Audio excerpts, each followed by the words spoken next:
Hello everyone, my name is Jaya Ghosh and welcome to my channel Learn Mathematics with Jaya Ghosh. So finally आपका mathematics sample paper for class 10th for the assessment year 2020-2021 CBSE की तरफ से release हो चुका है। ये paper आप CBSE की वेबसाइट से भी डाउनलोड कर सकते हैं और मैंने भी अलग से आपके लिए वीडियो बनाया हुआ है, तो वहां से भी आप अपने क्वेश्चन पेपर्स को देख सकते हैं। इस बार के पेपर की सबसे बड़ी खासियत यह है कि पैटर्न पूरा चेंज हो चुका है, मार्क डिस्ट्रीब्यूशन भी चेंज हो चुके हैं। तो इस बारे में हम लोग पेपर सॉल्व करते टाइम बात कर लेंगे। सीबीएसई ने अपना कुछ सर्कुलर भी निकाला हुआ है जो 10th ऑफ अक्टूबर के टाइम्स ऑफ इंडिया में आया हुआ है। उसमें उन्होंने ये बात किया है कि आपका जो फाइनल एग्जाम है वो 45 to 60 डेज के बीच में डिले भी हो सकता है। सो नाउ योर एग्जामिनेशन में स्टार्ट ऑन मार्च एंड। सो आपके पास अभी टाइम मिल गया अपनी तैयारी के लिए। सो नाउ अब आपकी प्रिपरेशन के लिए आपके पास 3 चीजें हैं, एनसीईआरटी की book, NCERT exemplar book and mathematics sample question paper. Okay, इस वीडियो में मैंने आपकी बेसिक क्वेश्चन पेपर के पार्ट ए को सॉल्व किया है। पार्ट ए में टोटल 32 क्वेश्चंस हैं फॉर 1 मार्क्स ईच। पेपर लेंदी है बट मुझे समहाउ बेसिक का क्वेश्चन पेपर इजी लगा, क्योंकि क्वेश्चन पेपर जो है वो आपकी बुक से ही आए हुए हैं, एनसीईआरटी की बुक से ही क्वेश्चन पेपर आया हुआ है, पेपर कहीं भी बाहर से नहीं आया हुआ है। मोस्ट ऑफ द क्वेश्चन मुझे ऐसा लगा कि आपके प्रीवियस ईयर क्वेश्चन से आए हुए हैं, तो वहां पे रिपीटेशन मुझे देखने के लिए मिला। तो चलिए अब देखते हैं पार्ट ए के जो 32 क्वेश्चन है उनका कंप्लीट एंड डिटेल सोल्यूशन। और उसके पहले हमेशा की तरह एक जरूरी बात, अगर अभी तक आपने इस चैनल को सब्सक्राइब नहीं किया है तो सब्सक्राइब कर लीजिए for the latest update and latest info. अभी मैंने बेसिक के क्वेश्चन पेपर को सॉल्व किया है, इसके बाद विद इन 2 डेज मैं स्टैंडर्ड के क्वेश्चन पेपर को भी अपलोड कर दूंगी। सो वो आप तक जल्द से जल्द पहुंच जाए, इसके लिए आप इस चैनल को सब्सक्राइब कर लीजिए and don't forget to press the bell icon for the latest update. चलिए अब देखते हैं पार्ट ए के solutions. So this question paper is for class 10th mathematics for basic students who of basic maths sample question paper for the assessment year 2020-2021। ठीक है, total marks जो होंगे वो 80 मार्क्स का पेपर आएगा। ड्यूरेशन आपकी जो होगी वो आपकी 3 आवर्स की होगी। इस पूरे क्वेश्चन पेपर में आपके 2 पार्ट हैं, part A and part B. आज जो हम लोग सॉल्व करेंगे वो पार्ट ए कंप्लीटली सॉल्व करेंगे। पार्ट ए और पार्ट बी दोनों में इंटरनल चॉइसेस हैं। अब देखो पार्ट ए जो है इसमें भी 2 सेक्शंस हैं, सेक्शन 1 सेक्शन 2। सेक्शन ए में जो है वो आपके very short answer type question आए हुए हैं, इसमें no objective questions, only very short answer type questions. तो आपको क्वेश्चन को सॉल्व करना है, कंप्लीटली सॉल्व करना है। और जो सेक्शन 2 है ये आपकी केस स्टडी पे बेस्ड है। तो इस सेक्शन 2 में आपके 4 केस स्टडीज हैं। सबके लिए हर एक केस स्टडी में 5 ऑब्जेक्टिव टाइप क्वेश्चन दिए गए हैं, जिनमें से कोई 4 के आपको आंसर देने हैं। तो ये देखो कि सेक्शन 1 में टोटल जो क्वेश्चंस है वो आपके 16 क्वेश्चंस हैं, जिनमें की 5 क्वेश्चंस में आपको इंटरनल चॉइसेस मिली है। सेक्शन 2 में आपके 4 केस स्टडीज हैं और हर एक केस स्टडी में आपको 4 क्वेश्चन को सॉल्व करना है। तो ये आपके हो गए 16। तो सेक्शन 1 में 16 क्वेश्चन, सेक्शन 2 में 16 क्वेश्चन, टोटल आपके 32 क्वेश्चन हैं जो कि आपको पार्ट ए के लिए सॉल्व करने हैं। ठीक है, पहला क्वेश्चन है express 156 as the product of primes. ये आपकी एनसीईआरटी बुक का ही क्वेश्चन है। तो 156 का प्राइम फैक्टराइजेशन कर दो। देखो यहाँ पे मैंने किया हुआ है 156 का प्राइम फैक्टराइजेशन, और 156 को प्रोडक्ट ऑफ प्राइम नंबर्स के रूप में लिख दो। तो 156 is equal to 2 into 2 into 3 into 13। तो this is your required answer. Question number 2, write a quadratic polynomial sum of whose zeros is 2 and product is -8। देखो तो यहाँ पे हमें सम ऑफ द जीरोस दिया हुआ है और प्रोडक्ट ऑफ द जीरोस दिया हुआ है। So let alpha and beta with the zeros of the quadratic polynomial x. ठीक है, अल्फा प्लस बीटा की वैल्यू पता है 2 सम ऑफ जीरोस, और प्रोडक्ट ऑफ जीरोस की वैल्यू पता है -8। रिक्वायर्ड पॉलिनोमियल का जो फॉर्मूला होता है वो होता है एक्स स्क्वायर माइनस, ध्यान रखना, x square minus alpha sum of the zeros into x plus product of the zeros. तो इसी को अब फॉर्मूले में पुट करो, इसको सॉल्व करो। ये आगे कितना आएगा सॉल्व करने पर, x square minus 2x minus 8। So this is your required answer.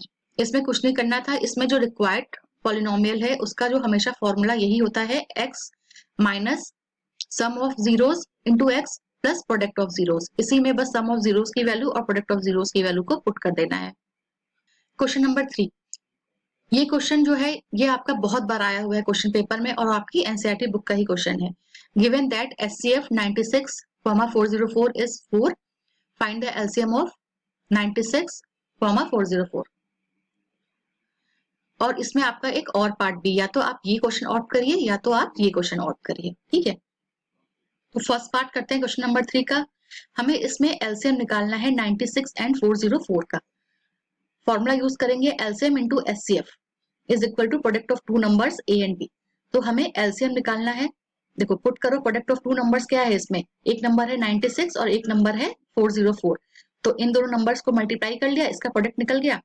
और फिर हमें एचसीएफ 96 और 404 का एचसीएफ हमें गिवन था 4 आया। फॉर्मूला में पुट करो और आंसर निकाल दो। और अब बात करते हैं इसके और पार्ट की। State the fundamental theorem of arithmetic, ये है इसका और पार्ट। तो ये ऐसी कुछ चीजें हैं जो कि आपको एज इट इज लर्न करनी पड़ेगी, क्योंकि यहाँ पे स्टेटमेंट में हम लोग कोई चेंजेस नहीं कर सकते हैं। तो ये आंसर आप यहाँ से देख लेना और इसको एज इट इज लर्न करके लिख दो। मैंने एग्जाम्पल में 42 लिया है, आप एग्जाम्पल में 35 दे सकते हो।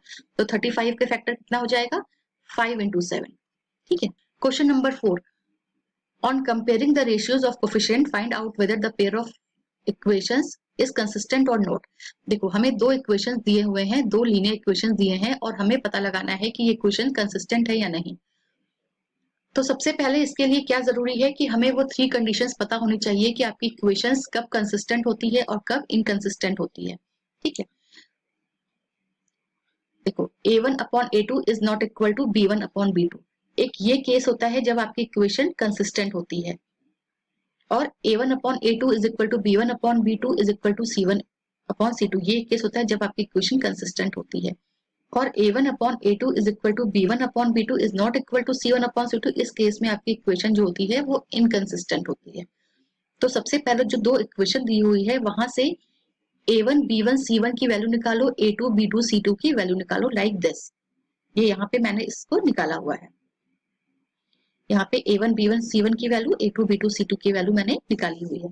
अब यहाँ से a1 upon a2 b1 upon b2 c1 upon c2 की वैल्यू को निकाल लो। देखो a1 upon a2 is equal to 1/3, b1 upon b2 is equal to -2/4 है। तो from the above a1 upon a2 not equal to b1 upon b2, it means तुम्हारा जो equation होगा वो होगा कंसिस्टेंट। कहाँ से आया ये चीज, कहाँ से आई ये चीज तुम्हारी, ये जो है फर्स्ट पॉइंट, ये यहाँ से आया। If the pair of linear equations is consistent then a1 upon a2 is not equal to b1 upon b2, ठीक है। तो यहाँ से हो गया कि दोनों इक्वेशंस जो है वो कंसिस्टेंट है। Question number 5, if a and b are co prime numbers then find the HCF of a, b। देखो अगर कोई भी दो नंबर को प्राइम होते हैं तो उनका एचसीएफ हमेशा 1 होता है। को प्राइम नंबर क्या होता है, co prime number 2, 3, this is your co prime number. 7, 11, this is your co prime number. तो 2 और 3 का अगर हम एचसीएफ निकालेंगे तो इसका एचसीएफ 1 आएगा। 7 और 11 का भी एचसीएफ जो होगा वो हमारा 1 आएगा, ठीक है। तो कोई भी दो प्रोप्राइम नंबर के जो एचसीएफ होते हैं वो हमेशा 1 होता है। This is your theoretical question, और ये क्वेश्चन भी आपकी बुक का क्वेश्चन है। क्वेश्चन नंबर 6, क्वेश्चन नंबर 6 में भी आपको चॉइस दी हुई है। फर्स्ट और सेकंड क्वेश्चन में से आप कोई भी क्वेश्चन को ऑप्ट कर सकते हैं। मैंने यहाँ पे दोनों क्वेश्चन के सोल्यूशन को किया हुआ है। Find the area of a sector of a circle with radius 6 centimetre, radius 6 centimetre if the area of the sector is 60 degree. और हमें ये कहा है कि पाई की वैल्यू 22/7 ही लेनी है, ओके। देखो area of sector of the circle का फॉर्मूला जो होता है वो होता है θ/360 इंटू पाई आर स्क्वायर। तो हमें थीटा की जो वैल्यू है वो पता है 60 डिग्री, क्वेश्चन में दी हुई थी, और आर की जो वैल्यू है वो भी पता है, वो है 6। फॉर्मूला में पुट करो, आंसर निकाल दो। बेसिकली ये है कि इसके लिए आपको फॉर्मूला पता होना चाहिए। तो सबसे शॉर्टकट तरीका है कि अब तो सैम्पल पेपर पे रिलीज हो गया है, तो अब आप लोग सारे फॉर्मूले को एक पेपर पे लिखो और जहां पे भी पढ़ाई करते हो वहां पे आगे इसको पेस्ट कर दो, ताकि वो फॉर्मूला आपकी आंखों के सामने हमेशा रहे, ओके। क्योंकि देखो इस क्वेश्चन को करने के लिए फॉर्मूला का याद होना बहुत जरूरी था। विदाउट फॉर्मूला ये क्वेश्चन नहीं हो सकता, और बहुत ही इजी क्वेश्चन है, बहुत ही सिंपल तरीके से हो गया, सिर्फ फॉर्मूला में पुट करने की दे दी थी। A horse tied to a pole with 28 metre long rope, find the perimeter of the field where the horse can graze, take pi is equal to 22/7। ये क्वेश्चन भी आपकी एनसीईआरटी की बुक का है, उसमें आपसे एरिया पूछा था, इन्होंने आपसे यहाँ पे पेरीमीटर पूछ लिया, तो क्वेश्चन और भी ज्यादा आपका इजी हो जाता है। देखो हमें यहाँ पे निकालना है कि पेरीमीटर ऑफ द फील्ड क्या है। हॉर्स जब भी बंधा होता है हमेशा वो सर्कुलर मूव करता है, तो ये हमें दिया हुआ है 28 मीटर, और हमें जो है इसका सर्कमफेरेंस निकालना है, ठीक है। हमें ये r दिया हुआ है, r इज इक्वल टू 28 और हमें सर्कमफेरेंस निकालना है। तो perimeter of the field is equal to circumference of a field, और circumference of the field is equal to 2 pi r। तो हमें यहाँ पे r की वैल्यू पता है 28 मीटर, फॉर्मूला में पुट करो, आंसर निकाल दो, 176 मीटर इसका आंसर हो जाएगा। So perimeter of the field is 176 metre. Okay, है ना इजी क्वेश्चन, बहुत इजी क्वेश्चन आए हुए हैं। ये क्वेश्चन आपके सिमिलर ट्रायंगल का है, क्वेश्चन नंबर 7 सेज, ये क्वेश्चन आपके सिमिलर ट्रायंगल का क्वेश्चन है। तो question number 7 says in a given figure DE parallel to BC, DE जो है वो BC के पैरेलल है, ADE is equal to 70 degree, BAC is equal to 50 degree. ADE आपका ये वाला, ये आपका हो जाएगा 70 डिग्री दिया है, और BAC ये दिया हुआ है आपका 50 degree. Then angle BCA means हमें ये वाले एंगल की वैल्यू पूछिए। देखो जब DE पैरेलल टू BC, उस केस में अगर ADE 70 है तो ये वाला एंगल, ठीक है, ये वाला एंगल भी आपका 70 डिग्री हो जाएगा, सिमिलर ट्रायंगल के फॉर्मूला से, सिमिलर ट्रायंगल के कॉन्सेप्ट से। देखो अब अगर ये 70 है, ये 50 है, तो एंगल सम प्रॉपर्टी से हम लोग ये वैल्यू निकाल देंगे। ये वैल्यू कितनी आएगी, ये आएगी आपकी 180 minus 70 degree minus plus 50 degree. Okay, 180 minus 120 degree is equal to 60 degree, means AED इसकी वैल्यू आ गई आपकी 60 डिग्री की। अब जब ये 60 है तो सिमिलर ट्रायंगल के फॉर्मूले से आपकी ये वैल्यू भी 60 डिग्री हो जाएगी। It means BCA is equal to AED, यहां से आपका BCA की वैल्यू 60 डिग्री आ गई। क्वेश्चन 7 का ये और पार्ट देखते हैं। In the given figure AD is equal to 2 centimetre, BD is equal to 3 centimetre, AE is equal to 3.5 centimetre and AC is equal to 7 centimetre. Is DE parallel to BC। देखो ये solve होगा आपका converse of BPT theorem से। If DE parallel to BC, तो उस case में क्या होता है, AD upon BD, AD upon BD is equal to AE upon EC। हमें पता है AC हमें यहाँ पे पूरा गिवन है, AC गिवन है हमें 7 सेंटीमीटर, ठीक है, और हमें AE पता है 3.5 सेंटीमीटर। तो AC यहाँ पे EC की वैल्यू भी निकल जाएगी, कितनी होगी 7 माइनस 3.5, तो ये हो जाएगी आपकी 3.5 सेंटीमीटर। ओके, देखो मैंने यहाँ पे यही निकाला है, हमें यहाँ पे AD पता है, BD पता है, AE पता है, और अब हमें EC भी पता हो गया है। तो इसको फॉर्मूला में पुट कर दो, AD upon BD is equal to AE upon EC। अगर वैल्यूज इक्वल आती है तो हमारा जो होगा DE पैरेलल टू BC हो जाएगा। 2 upon 3 is equal to 3.5, but it is not equal to 2 upon 3, it's not equal to 1। तो इट मीन्स क्या हुआ कि DE जो है वो BC के पैरेलल नहीं होगा, क्योंकि जो हमारी वैल्यू है AD upon BD is not equal to AE upon EC। Okay, number 8, the cost of fencing a circular field at the rate of 24 per metre is 5280, find the radius of the field. तो हमें यहाँ पे cost, total cost of fencing पता है और cost of fencing per metre पता है, तो यहाँ से हमें टोटल लेंथ निकल जाएगी। डिवाइड कर दो, टोटल लेंथ आ गई हमारी 220 मीटर। तो सर्कुलर फील्ड की जो टोटल पेरीमीटर था वो आ गया हमारा 220 मीटर, ठीक है। पेरीमीटर जो है वो 220 मीटर है, इट मीन जो सर्कमफेरेंस है वो 220 मीटर है। सर्कमफेरेंस का फॉर्मूला कितना होता है, 2 पाई r होता है, 2 pi r is equal to 220 metre. इसको पूरे को सॉल्व करोगे, यहाँ से हमें रेडियस की वैल्यू निकल जाएगी। सो रेडियस की वैल्यू आएगी r is equal to 35 metre. Okay, question कहीं पे भी समझ में नहीं आ रहा हो, कहीं पर भी सोल्यूशन में प्रॉब्लम हो, आप मुझसे कमेंट बॉक्स में कमेंट करके पूछ सकते हैं।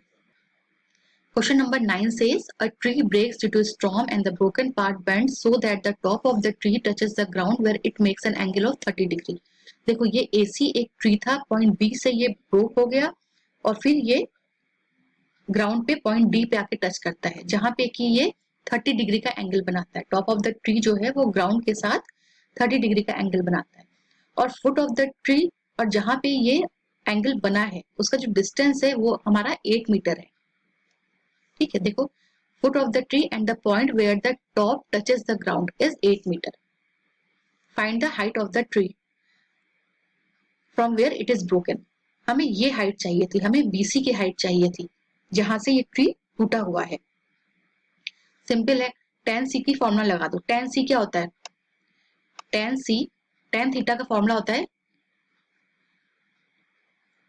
Perpendicular upon base. हमें परपेंडिकुलर जो है वो BC है और बेस जो है वो CD है। tan थीटा की वैल्यू 1/√3, BC तो हमें निकालनी है और CD हमें दिया हुआ है 8। देखो BC की वैल्यू यहाँ से आ जाएगी 8/√3। हम लोग डिनोमिनेटर में √3 नहीं रखते हैं तो इसको फर्दर भी सॉल्व कर सकते हैं। वैसे आंसर इसमें भी आपको फुल मार्क्स मिल जाएंगे। तो √3 इंटू √3, यहाँ से √3 से ऊपर नीचे मल्टीप्लाई कर दो, आंसर कितना आएगा 8√3/3। ये भी आपका आंसर हो गया। ये आंसर लिख दो या ये आंसर लिख दो, दोनों आंसर ही आपके सही है। Okay, question number 10, if the parameter and the area of the circle are numerically equal then find the radius of the circle. देखो पैरामीटर ऑफ द सर्किल क्या होता है 2πr और एरिया ऑफ द सर्किल कितना होता है πr²। वो कह रहा है कि दोनों को इक्वल कर दो, तो 2πr is equal to πr²। यहाँ से देखो पाई से पाई कैंसिल आउट हो जाएगा, एक r से एक r कैंसिल हो गया। ठीक है, तो कितना बचा r इज इक्वल टू 2 बचा। तो so radius of the circle is 2। This is your answer. Question number 11, what is the empirical relationship among mean, median and mode. ये क्वेश्चन भी आपकी बुक का है। तो क्या होता है formula, mode is equal to 3 median minus 2 mean. ये आपका थ्योरेटिकल क्वेश्चन है ये, और आपको पता होना चाहिए, तो इसको बाय हार्ट लर्न कर लो। ये भी प्रीवियस ईयर क्वेश्चन पेपर में आए हुए हैं ये questions. Now move on to question 12, to divide a line segment BC internally in the ratio 3:5 we draw a ray BX। ठीक है, एक लाइन सेगमेंट है BC और एक रे ये, एक ये। BC को हमें डिवाइड करना है 3:5 के रेशियो में और CBX जो है वो हमारा बन रहा है acute angle. What will be the minimum number of points to be located at the equal distances on the ray BX। तो मिनिमम नंबर ऑफ पॉइंट क्या होते हैं, जो रेशियो दिया होता है इसी का सम होता है। ठीक है, तो सम क्या होगा m+n। सिंपल कर दो, जो भी आता है जो रेशियो दिया होता है मिनिमम नंबर ऑफ पॉइंट, हमें इस लाइन को उतने ही पार्ट में डिवाइड करना होता है। ये होता है इसका फॉर्मूला। तो m+n is equal to 3 + 5 is equal to 8। So this is your answer. Question number 13, for what values of b does the pair of equations 4x + by + 8 is equal to 0 and 2x + 2y + 2 is equal to 0 has a unique solution. देखो unique solution के लिए जो condition होती है वो होती है a1/a2 is not equal to b1/b2। तो पहले जो दो इक्वेशन दिया हुआ है यहाँ से a1 b1 c1, a2 b2 c2 की वैल्यू निकालो, a1/a2 और b1/b2 को पुट करके देखो। यहाँ से सॉल्व करके p की वैल्यू निकाल लो, तो हमें क्या मिला, p की वैल्यू 4 नहीं हो सकती। तो p की वैल्यू आपकी कुछ भी हो सकती है एक्सेप्ट 4, फॉर विच जो ये आपके इक्वेशन दिए हुए हैं उनके यूनिक सोल्यूशन होंगे। बस p की वैल्यू आपकी 4 नहीं हो सकती। ओके, सिंपल था, a1/a2 b1/b2 में वैल्यू पुट करो, वहां से p की वैल्यू निकाल दो। देखो p की वैल्यू क्या आ रही है और p की value is not equal to 4। It means p की वैल्यू 4 के अलावा कुछ भी हो सकती है। इस क्वेश्चन में और पार्ट भी था, और पार्ट देखते हैं इस क्वेश्चन का।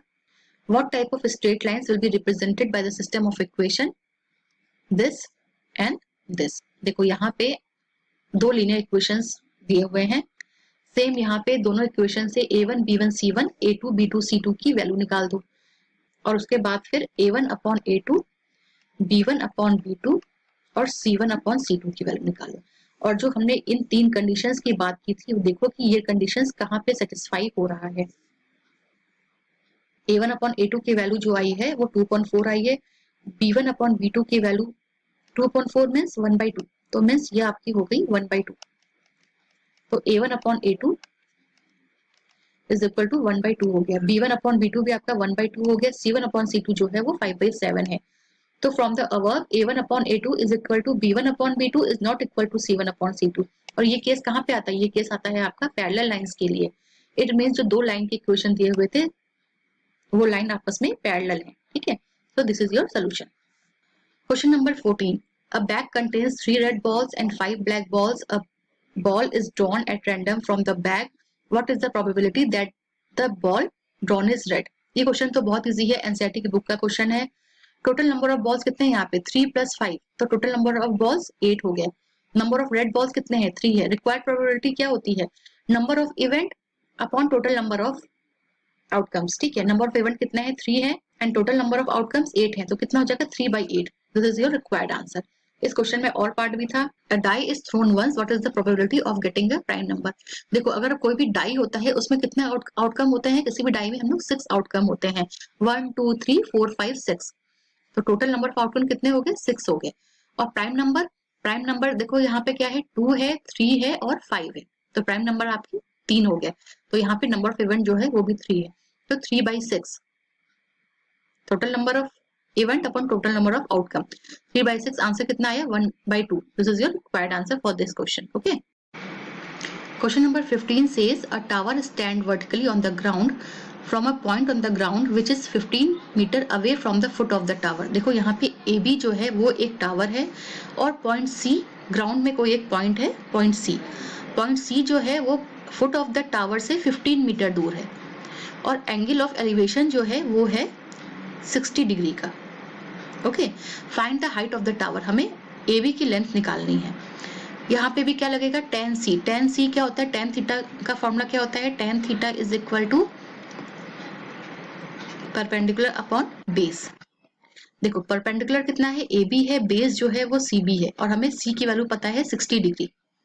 फॉर्मूला में पुट कर दो, tan 60 is equal to AB upon CB। AB को इन्होंने S से रिप्रेजेंट किया है, CB की वैल्यू है 15, tan 60 होता है √3। By cross multiplication h is equal to 15√3। तो हाइट ऑफ द टावर कितना आ गया, 15√3 metre. Okay, so this is your required answer. Question number 16, probability of an event E plus probability of the event not E is, ये हमेशा 1 होती है। ये आपके एनसीईआरटी बुक का क्वेश्चन है, प्रीवियस ईयर में भी ये क्वेश्चन आया हुआ है। तो P E plus P not E ये हमेशा 1 के इक्वल होता है। Okay, this is your answer. अब हम लोग चलते हैं सेक्शन 2 की तरफ। सेक्शन 2 में आपका 4 केस स्टडीज हैं और हर एक केस स्टडीज के साथ 5 क्वेश्चंस हैं, जिनमें से कि हमें 4 क्वेश्चन करने हैं और सारे क्वेश्चंस आपके एमसीक्यू फॉर्म में दिए हुए हैं। चलो देखते हैं कैसे होंगे सेक्शन बी के questions. Section 2, case study based questions are compulsory, attempt any 4 sub parts from each questions carries 1 mark. Okay, तो क्वेश्चन नंबर 17 में भी 4 क्वेश्चन करने हैं, 18 के लिए भी 4 क्वेश्चन करने हैं, 19 के लिए भी हमें 4 करने हैं, क्वेश्चन 20 के लिए भी हमें 4 करने हैं। तो यहाँ पे 16 क्वेश्चन है फॉर 1 मार्क्स ईच। तो आपको ये 16 मार्क्स यहाँ से सिक्योर करने हैं। चलो देखते हैं कैसे होगा। Question number 17, mathematics teacher of A school took her class 10th standard students to show Red Fort. It was a part of their educational trip. The teacher had interest in his history as well. She narrated the facts of Red Fort to the student. Then the teacher said, in this monument one can find combination of solid figures. There are 2 pillars. कहाँ है pillar? एक pillar ये रहा, ये pillar, और एक pillar ये रहा। There are 2 pillars which are cylindrical in shape. Also 2 domes. 2 domes at the corner. एक डोम ये और एक डोम आपका ये रहा, एक डोम आपका ये रहा, एक डोम आपका ये रहा। Okay, which are hemispherical. 7 smaller domes at the center. देखो काउंट करो, 1 2 3 1 2 3 4 5 6 7। तो ये 7 स्मॉल डोम है एट द सेंटर। ठीक है, अब हम लोग देखते हैं कि क्वेश्चन कैसे होंगे और क्वेश्चन क्या पूछा है इस केस स्टडी के ऊपर। पहला क्वेश्चन है, how much cloth material will be required to cover 2 big domes each of radius 2.5 metre. 2 big domes हमने कहाँ देखा था, 2 बिग डोम था यहाँ पे आपके ये, यहाँ पे मैंने येलो हाईलाइट किया है। इस 2 बिग डोम्स को हमें कपड़े से कवर करना है। तो पूछ रहे हैं कि कितना कपड़ा लगेगा, और ये दोनों डोम जो है ये आपके हेमिस्फेरिकल है। Area of material required is equal to 2 into area of 1 dome. Hemispherical का फॉर्मूला क्या होता है, area of hemisphere 2 pi r square, और यहाँ पे तो 2 है तो 2 into 2 pi r square is equal to 4 pi r square. और हमें आर की वैल्यू दी हुई है 2.5, वैल्यू पुट कर दो, और हमें पाई की वैल्यू 22.7 है, उसकी वैल्यू भी पुट कर दो, इसको सॉल्व करो 78.57। So 78.57, your option B is correct. Write the formula to find the volume of the cylindrical pillar. Volume, यहाँ पे सिर्फ आपको फॉर्मूला लिखना है कि वॉल्यूम ऑफ द सिलेंडर क्या होता है। वॉल्यूम ऑफ द सिलेंडर होता है पाई आर स्क्वायर एच। तो ये आपका ऑप्शन ए इज करेक्ट। ये यहीं से क्लियर होगा, कितना इजी था, सिर्फ आपको वॉल्यूम ऑफ द सिलेंडर का फॉर्मूला पता होना चाहिए। तो जैसा कि मैंने कहा कि आप लोग फॉर्मूला चार्ट बनाइए और फॉर्मूला अब लर्न करना स्टार्ट कर दीजिए।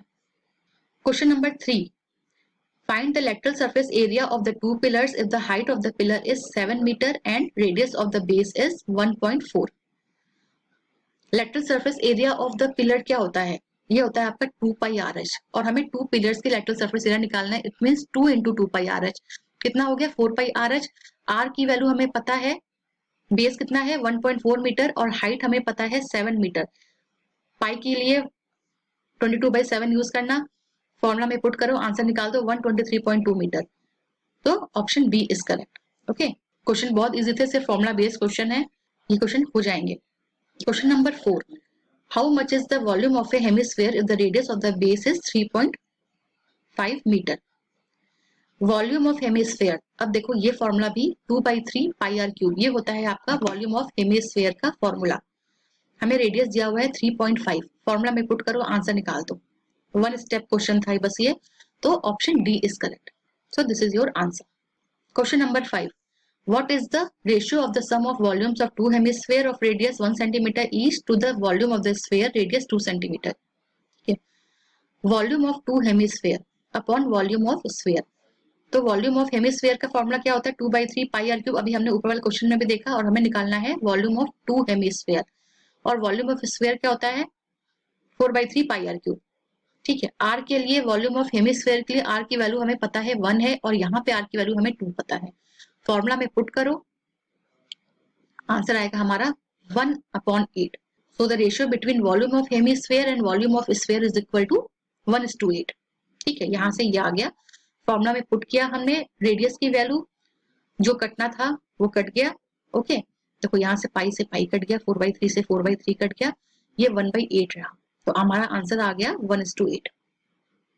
तो ये आपकी पहली केस स्टडी हो गई, और उसके ऊपर 5 क्वेश्चन दिए हुए थे, वो हमने कर लिया। अब बढ़ते हैं नेक्स्ट केस स्टडी की तरफ। Question number 18, class 10th students of secondary school in Krishna Nagar have been allotted the rectangular plot of a land for gardening activity sapling. ये छोटे वाले जो है ग्रीन कलर की, ये आपकी सैपलिंग है। Sapling of gulmohar are planted on the boundary at distance of 1 metre from each other. There is a triangular grassy lawn in the plot as shown in the figure. ये triangular PQR जो है, ये triangular grassy plot है। The students are to sow the seeds of flowering plant of the remaining area of the plot. ठीक है, जो ये blank area है व्हाइट वाला, यहाँ पे आपको फ्लावर्स प्लॉट करने हैं, सीड्स लगाने हैं यहाँ पे आपको। इसका part A, consider A as the origin. What is the coordinate of A? Origin का कोऑर्डिनेट क्या होता है? देखो ये बोल रहा है कि ए जो है ये ओरिजिन है। देखो जो ए कह रहा है, ये कह रहा है ओरिजिन है, तो ओरिजिन का कोऑर्डिनेट हमेशा 0,0 होता है, तो option C is correct. What is the coordinate of P? देखो पी के लिए कोऑर्डिनेट पूछ रहा है, कोऑर्डिनेट हमेशा कैसे लिखते हैं हम लोग? x, y, abscissa comma ordinate के फॉर्म में लिखते हैं। तो x पे कहाँ है? x पे ये आया है, कोऑर्डिनेट है 4, और y पे कितना है? 0, 1, 2, 3, 4, 5, 6, तो कितना हो जाएगा? 4,6। So option A is correct. Okay, आगे बढ़ते हैं। सेम क्वेश्चन 2 की तरह है। What is the coordinate of R? R के लिए कोऑर्डिनेट देखो, एक्स पे कितना आएगा? एक्स पे आएगा 6, एक्स पे ये 6 है, और आर कितना आएगा इसमें? देखो 0, 1, 2, 3, 4, 5, आर पे कितना आया? 5, तो कोऑर्डिनेट कितना हो गया? 6,5। सो option A is correct. Question number 4, what is the coordinate of D? D point कहाँ पे? डी पॉइंट आपका यहाँ पे है, तो देखो यहाँ पे 10, ये 11, 12, 13, 14, 15, 16। ठीक है, तो पहले हम लोग क्या लिखते हैं? एब्सिसा लिखते हैं, तो 16, और डी के लिए y एक्सिस कितना है? 0 है, तो कोऑर्डिनेट ऑफ डी कितना हो गया? 16,0। Option A is correct. Next है, what are the coordinate of P if D taken as the origin? देखो ये क्वेश्चन थोड़ा सा ट्रिकी कर दिया है। अब हमें डी को ओरिजिन करना है। देखो डी अगर ओरिजिन होगा, ठीक है, अगर हम डी यहाँ पे लेंगे, तो डी के लेफ्ट हैंड साइड की जो वैल्यू होती है वो हमेशा नेगेटिव होती है, और राइट हैंड साइड की वैल्यू हमेशा पॉजिटिव होगी। तो अब यहाँ से काउंट करना स्टार्ट करो। डी को ओरिजिन लिया है, इट मीन्स डी जो है ये हमारा 0 पे है। 0 के बाद -1, -2, -3, -4, -5, -6, -7, -8, -9, -10, -11, -12। हमें पूछा था कि P की कोऑर्डिनेट क्या होंगे, यहाँ पे आते आते हो गया -12। ठीक है, और यहाँ ये कौन सी लाइन है, ये यहाँ पे था 6, P के लिए सेम था, यहाँ पे 6 था, तो कितना हो गया -12,6। तो अगर हम D को ओरिजिन ले लेंगे तो P के कोऑर्डिनेट क्या हो जाएंगे, -12,6 हो जाएंगे। So this is your answer. Option B is correct.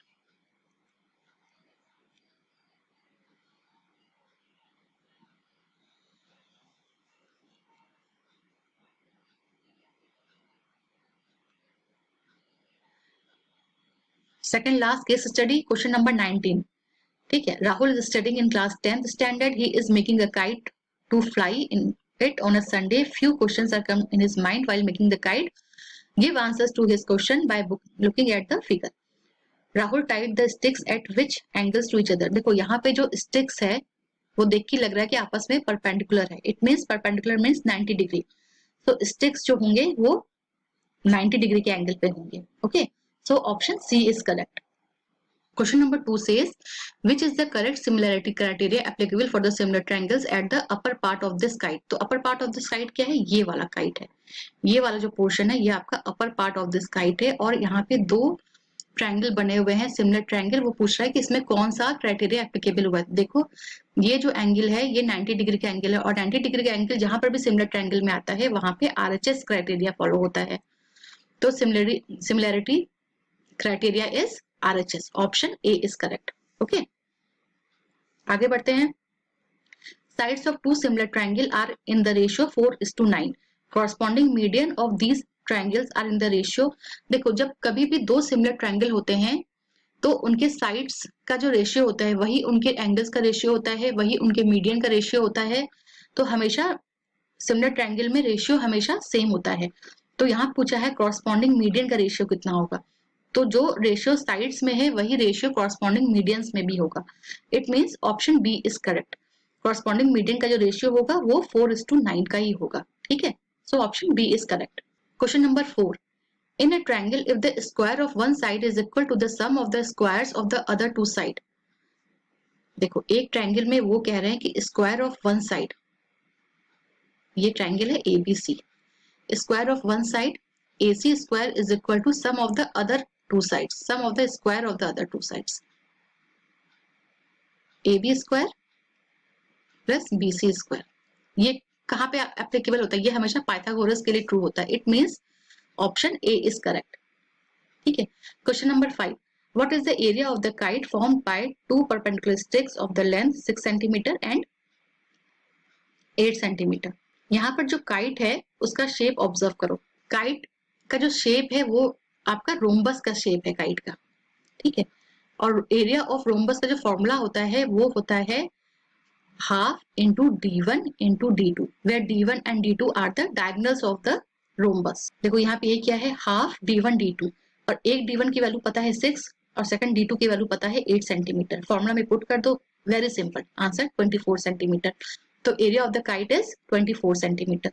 Option C is correct. Okay, now question number 20, last case study. Section 2 का जो लास्ट केस स्टडी है वो क्वेश्चन नंबर 20 है। चलो इसको भी अब देख लेते हैं। Due to heavy storm, electric wire go bent as shown in the figure. It followed a mathematical shape. Answer the following questions. देखो जो वायर था वो इस शेप में आ गया, इट मीन्स यू शेप में आ गया। ठीक है, और यू शेप जो होता है उसको हम लोग बोलते हैं पैराबोला। तो ये आपको लर्न करना पड़ेगा कि जब भी आपको यू शेप देगा तो ये हमेशा पैराबोला का शेप होता है। ये वर्ड आप अपने क्लास 10th के चैप्टर 2 में भी ये फिगर दिया हुआ है, वहां से भी आप देख सकते हैं कि ऐसे शेप को पैराबोला बोलते हैं। So option D is correct. Question number 2, how many zeros are there for the polynomial of shape of the wire. देखो हमें जीरोस पता करने हैं।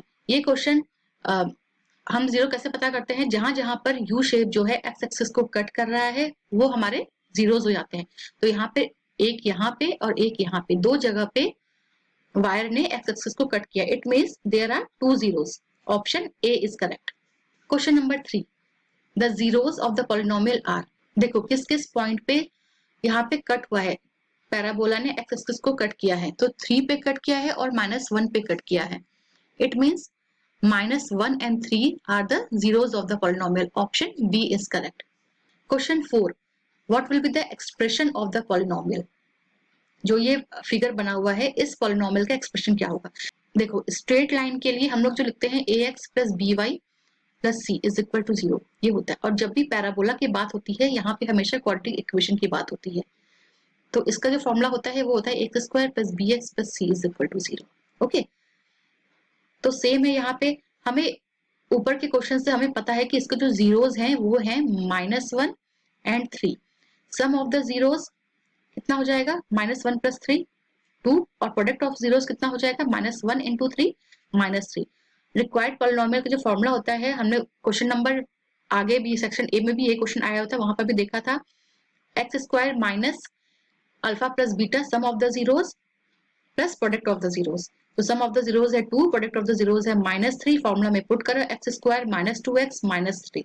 पॉलिनोमियल को मतलब 0 के इक्वेट करो, x square minus 2x minus 3। It is your required answer.